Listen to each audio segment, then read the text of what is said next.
এই হচ্ছে রাস্তার পরিস্থিতি, দেখেন কি অবস্থা। এই রাস্তা দিয়ে যাতায়াত করতে মানুষের অনেক অসুবিধা হয়, অনেক ভোগান্তি হয়। তার পাশে রেখে দিয়েছে আবার ময়লা।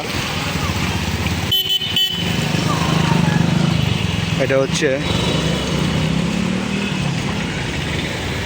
হিরাজিল রাস্তার মুখের যে রাস্তাটি,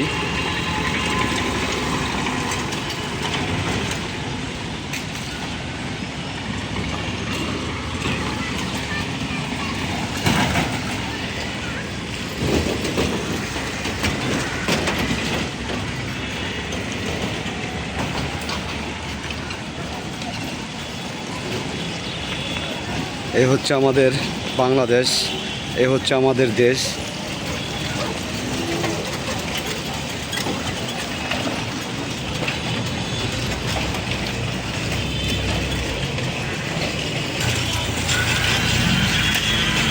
সিমরাইল, এটা হচ্ছে সিমরাইল অবস্থিত। সিমরাইলের পাম্প হাউসের সামনের যে রাস্তাটি, পাশে আছে পার হাউস, পাশে আছে আপনার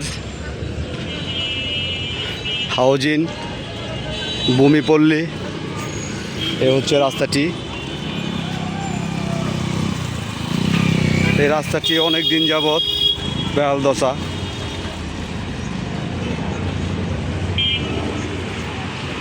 সরকারের দৃষ্টি আকর্ষণ করে বলছি, এই রাস্তাটি মেরামত করে দেওয়ার ব্যবস্থা করুন। অল্প একটু রাস্তা, এখান দিয়ে অনেক মানুষের যাতায়াত, হাজার হাজার মানুষের যাতায়াত।